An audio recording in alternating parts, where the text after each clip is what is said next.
Okay. Where should I look? Where should I look? Yeah, where shall we look? I mean, that's your camera. Right, okay. That's your camera. You can look there. Right. Like when you are talking to him, like just. You can look at me. I'll be looking at this. Yeah, like hey. Right, okay. Yeah, we can. I mean, we can do it. I don't see the director, but Yeah, so hi, Luke. How's it going? Yeah, good. You? I'm fine. Thanks for taking the time to talk to us No after worries. yesterday. Yeah, we're all a bit tired. And how did the party go yesterday? Yeah, it was really You're good. In Bratislava at Bass Haze. Yeah, it was Could really you tell good. us more how you felt yesterday? Yeah, really good party. I love coming to play here for Licks. I think Yeah, it's the fourth time. Yeah, shout out, absolutely. I think it's the fourth time I've been to Bratislava. Always with him, and first time in a couple of years. It's always great. Awesome. Noisy crowd, very responsive. Yeah, Love that's the good. music. Yeah. So here with Del with the first time, so it's good to. So gigs are always better with Del, so Perfect. yeah. So happy do you days. prefer, DJing with vocalists or Oh MCs? yeah. I mean, definitely with with me, shows with DRS are always better, Yeah. without question. So. Awesome, that's great. So we know that you need to shoot to the airport quite, soon. Mm-hmm. So I guess that all of the traveling must be quite demanding, especially, when we two guys sport you and they want an interview. Yeah, sure. Okay, that's a bit of a joke, but still, like, how do you cope with all that traveling for gigs and? Yes, it's okay. I'm not a great flyer, but I got better at it. I think a few people might say I have a kind of love-hate relationship with airports. Feel quite weird in them, but quite comfortable. I suppose they've got everything you need there. And Yeah. sometimes it's like a bit of peace. I don't know, a bit me time. Just have my music on. All right. Just true. travel. So I don't mind a couple of hours to myself just to listen to music. Do you work on music? On Yeah, planes? sometimes. Yeah? Sometimes, yeah. I have my laptop if I feel it. I'm more likely to do some sampling than make tunes, but when I was away recently, I did a couple. I don't write full tunes, but I do some sketches and throw down some ideas to take to the studio. But yeah, I mean, it's an opportunity. So if I feel like doing it, definitely it's a good time to do it. Okay, that's cool. So you've started your own label quite recently, called Footnotes. Could you tell us something about the motivation behind starting your own label? Was it purely okay? Yeah, I mean it was circumstantial. I think. Circumstantial. Okay. Yeah, I was never too keen. Excuse me. I was never too keen on like an exclusive label deal. I went with Solar because that was always my favourite label. So that's what I committed to, and I pledged to do music with them. And obviously, unfortunately, because of Marcus, that was no longer an option. So I was left a little bit with just without options. Yeah, and I mean, I know it was like hardly the most important thing at the time or whatever, but yeah, kind of had to. How did you come up with the name then? So there was the project. The album project was content, and there was always this EP, which was going to come on Solar, which was Footnotes 1, and that was always going to be called Footnote, with the idea of, I don't know, like a book. You'd start with the contents and maybe end with the footnotes. I know doesn't perfectly align. All right. So the EP was going to be called Footnotes, and then I just felt like it was a nice name for a label actually. And with the track A New Day, or New Day being it, calling the EP A New Day, it just felt like a fresh start for me and DRS maybe as well to a point. So it was nice, like serendipity. So it kind of fell together. So yeah, it was quite. I'm absolutely appalling at naming things. Yeah, that's what we had a discussion with Alex Perez. He said like, I just don't care. I just give it a name, and that's it. That's how we came with 1985. Yeah. So I asked him if there was a connection between 1984 and 1985. But with you, I mean, there's a with content and Footnote, it kind of makes sense. Yeah. So that was, I think it was one of my better naming choices. It's only my artist name. It's one of the poorer ones. I mean, it's nice. It's three just syllables. Yeah, it's just my initials. I suppose is that play on LSD, and I don't know. It just kind of, But yeah, I always was like, it was just my forum name. I think on Drum and Bass Arena back in about 2002, and then I had my first gig, and I had to start. So it just stuck. So yeah, that's why it's Footnotes, and I quite like it, and it gives something to build around.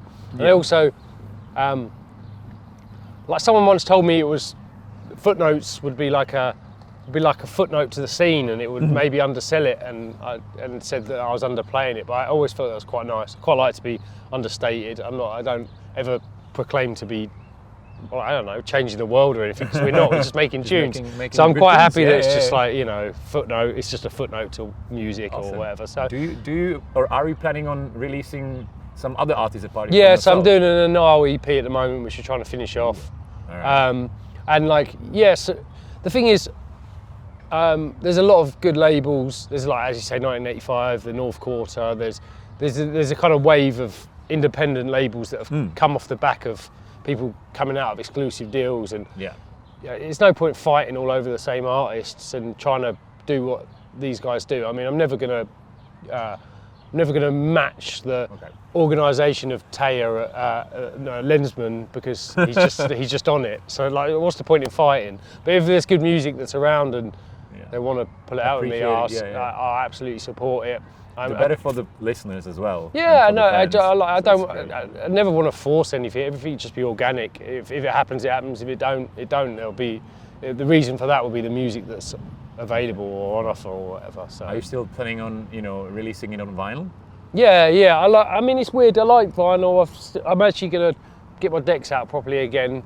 I think people like vinyl. It makes it more of a product. You have to invest in it. I think digital music, for all its benefits, has taken away the barriers of entry for quality control. Yeah. And it just means that there's just this like huge, like vast sums of music being released every single week, and it's too much for any consumer to take.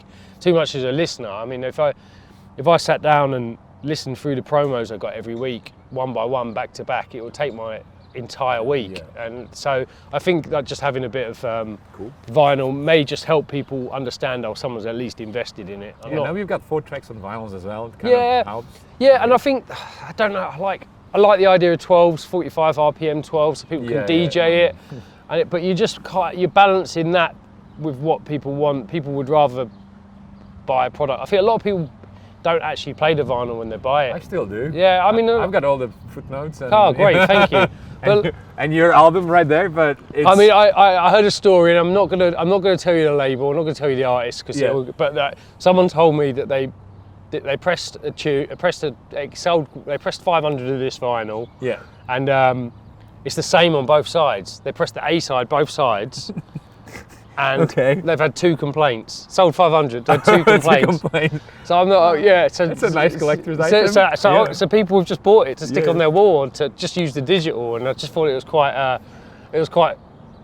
That's fitting. cool. I do see people play it, because I see their Instagram videos and stuff that they send, and I will get a vinyl, stick it on. I mean, I can't not play it like that. I know people that actually collect it for the sake of having it, but I've started, in 2004, and I still kind of feel like when there's so much good music still being released on vinyl. Yeah, it's good. It's great. That's what it's needed. I mean, it's weird because I love the vinyl, but I'm a Spotify user. I know that there's like a backlash against Spotify, and I think people, it's just my opinion that people are looking at it a little bit wrong.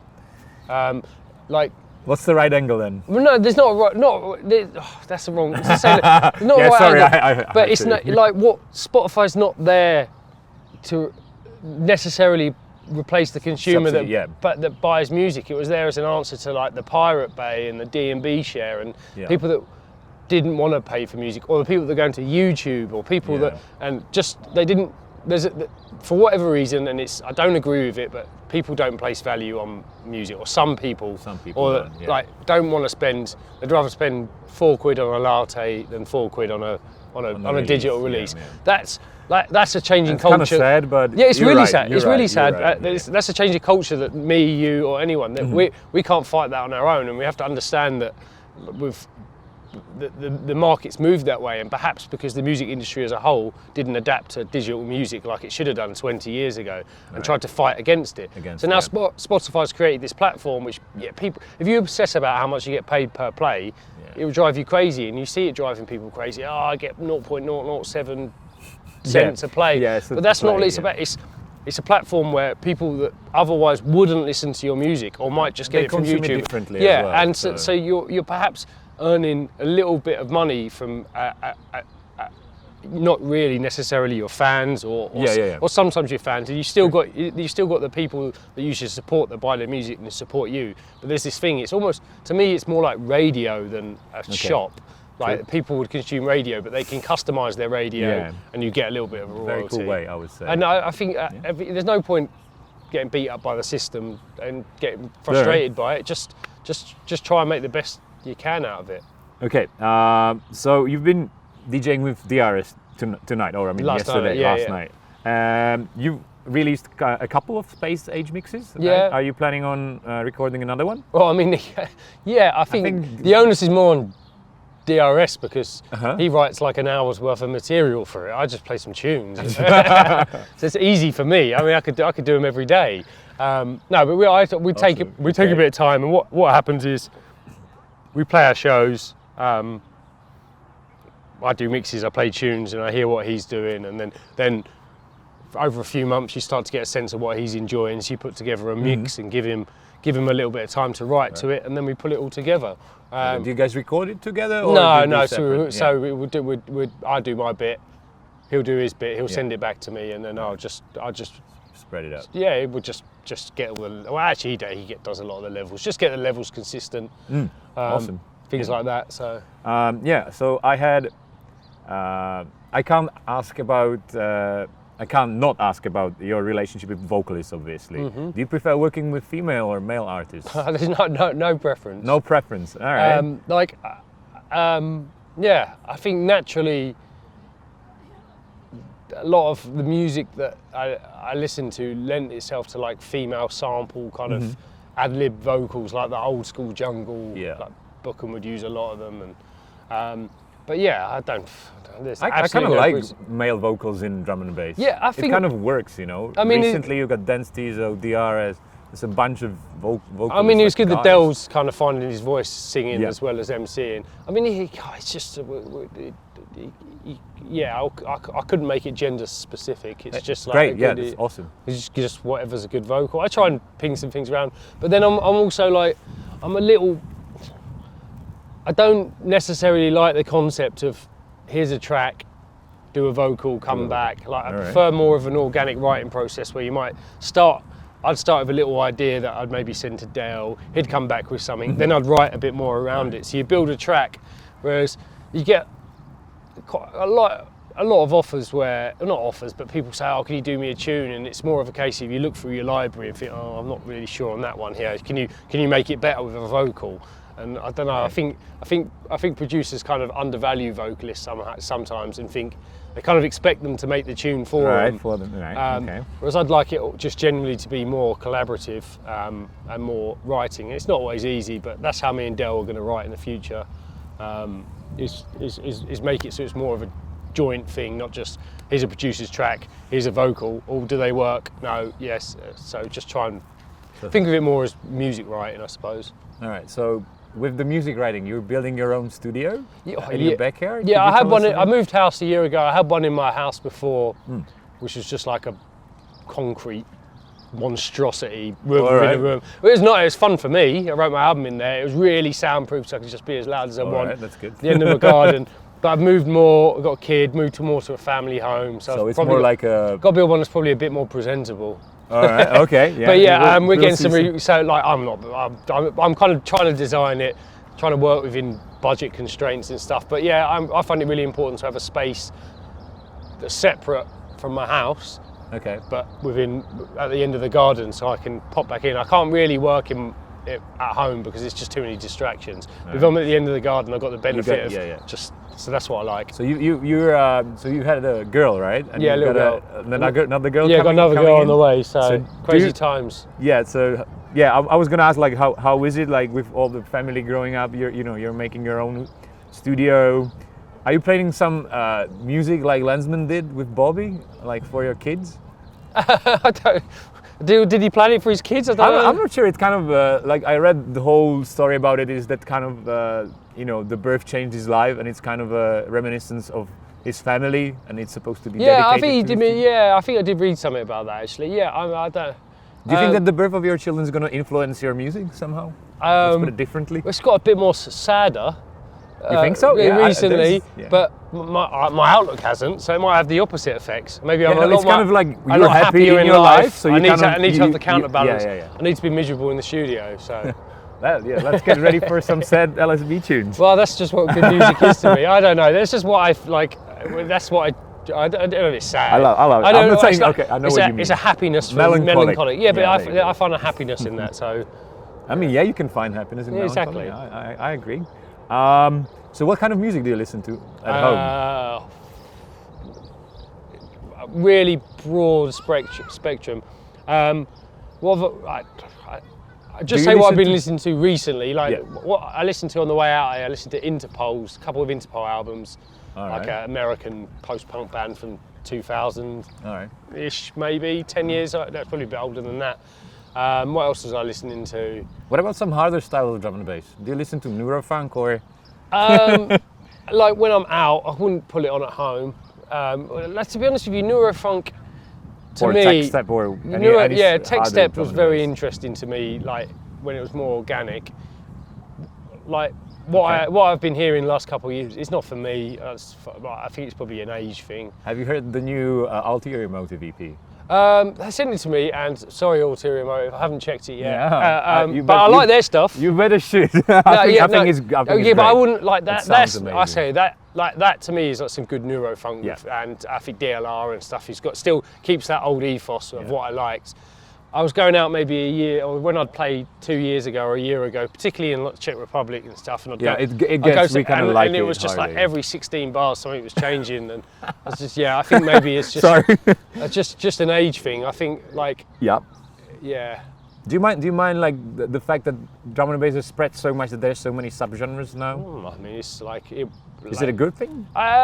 It's there's Diversity? there's positives and negatives. I think I like it when we're all together at an event. There's different styles, and you see people you haven't seen for a while. And me personally, when I go out for 6 hours, I'd like to hear more different styles. That's great, But yeah. I understand that, like, Did you go to raves in the UK? Like Yeah. early 1995 or no, something? I'm not quite that old. Oh, okay, sorry. Yeah, true. Yeah. I like it. Do you like hardcore rave music? Yeah, I mean, like, I was a kid when the hardcore rave music was coming. Like, so it's like. It's still, I think it's like still kind of influences jungle and drum and bass in the UK quite a lot. Apart from other countries, because they don't have this kind of history. Yeah, I suppose it's in the roots of the entire culture, and breakbeats. I'm still someone who likes breakbeats as the basis of my drums and stuff, and that comes from that culture. When I was first raving, it was jump up was big. All right. And it's big again now. It's kind of come back round. But liquid is always my thing, and liquid's kind of been this constant that's like Been there from the start. yeah, and it's never been the biggest thing in drum and bass, but it's just been a constant, and other trends have come and It gone. absorbs quite a lot of other genres as well. Yeah, so it's that lots of might be- influences, and I think maybe people, like. Okay. I Sorry. don't- Yeah. I do have a couple of other questions apart from music. Okay. So, do you have like, apart from production and DJing and the label, do you have another job? Because Yeah, I work a couple of days a week. Could you tell us what? Because we've had a chance to talk to Martin Matthews, and apart from DNB production, he does like adverts for Lexus. Yeah, I mean, I don't do anything that fun. or Do you do cool. anything like music related? or do No, you do no, something it's completely very different? very different. Like I studied economics and I qualified as a management accountant, All right. and I do finance roles for an IT firm a couple of days a week. Quite enjoy it. I need the balance. I've got a family, I've got a kid. Music's too unreliable. I made a decision. Maybe not 10 years ago, 8 years ago perhaps, that I didn't want to rely on music to be my main the main source. thing, And okay. the reason for that was that I didn't want to feel like I You have need to do make- it, like you Well, have yeah, I to didn't want to gig feel like I'd and- have to make a certain style of music. Like when I first started to get tunes out, I almost felt under pressure to write a certain style, and it didn't feel like me. And then very quickly didn't enjoy it, and I had to take a step back. And I was like, what the fuck are you in this for? Like, all you ever wanted to do was make the tunes that you wanted to hear. So why, the moment you've had a couple of releases, are you trying to change your ethos? And Was there some particular tune that changed that, like for you, that you said like, screw this, I'm releasing this one? not a tune as such, but like my first releases were about 2007. And then it was like the one on Bingo was kind of like dance floory, and I couldn't do that. And then the comics thing was happening, and there was this kind of sound that was like techie, rolling, and I was trying to do that a bit, and I couldn't. It just didn't feel like me, and then nothing felt like me. And then I was like, do you know what? I'm just going to start making tunes that felt like me, and that's when BC Spearhead picked up All My Love. Yeah. And it just come from there, and since then I just like, I don't think I particularly make one style, but all I do is whatever I feel like on that day making, I make. And I can't even, I'm not a particularly good remixer, because if someone tells me I have to, you know, you got to do a remix and you got a week, I'm like, oh, you know, if I get the parts and I'm like, I can hear something, and great, and it will happen quickly. If it hasn't happened in like 4 hours, I know it's not going to happen at all, because I'm just not. So I don't force these things. So we've come back to music, but I know that you're a Spurs fan, yeah, right? and we're kicking off in. Have you been? I think we kicked off 20 minutes ago actually. I haven't checked have you been to the new stadium? No, I haven't. Like my mum's boyfriend's season ticket holder. I'll go early next year. I'm looking forward to going. All right. How do you feel about progressing to the semis of Champions League? Yeah, pretty happy. Although we didn't turn up on Tuesday night. I mean, what about? I'm trying to take it like lightly, because yeah, we've effectively been knocked out twice, and somehow we're still there, like with group stages. Okay. So I'm just trying to enjoy it. But okay. I'm do you play football? Yeah, I've got some eye problems, which means I had to stop playing for many years. I have to wear these big, stupid goggles, and I've lost my depth perception, which makes football a lot harder. A lot harder than it used to. And golf? Yeah, I haven't played golf for about a year. And it's still similar. Okay. Like my sport's been very much impacted by my eye issues, which is a bit frustrating. Yeah, I hear you. What do you think of Brexit, like in terms of DJing? I don't think we've got time for Brexit. Okay, we don't have time for Brexit discussion. I could go on for about 45 let's go. Brexit's a mess. That's all it is. That's a mess. I'm very unhappy. So I had questions about you have a lovely dog, like just go check out his Instagram and it's just great. But what about, we saw that your wife occasionally spins records. No, she just did. Good? That was just for Instagram. There you go. Okay. She comes out. She loves going out and listening to drum and bass. Maybe okay. Do you have like a last piece of advice for beginners, like in terms of production or newcomers? You'd be kind of going back to what I was just saying a couple of minutes ago. It's just that you've got to enjoy it, and if you're not enjoying it, and making what you want to make, like really, what's the point? Like it's an outlet for your own vision. It shouldn't just be like a process which you follow to try and, I don't know, just to try and have an output. It should just be, this is what you want to do, and just enjoy it, because it's very, it might come something, it might not, but as long as you've enjoyed it, then you've not lost anything. If it doesn't give it, You've heard it. Okay. Thank you, Luke. It's been Thanks great. very much. Yeah. Cheers. Let's go. Sweet. Awesome. Thank you. You're welcome. No worries.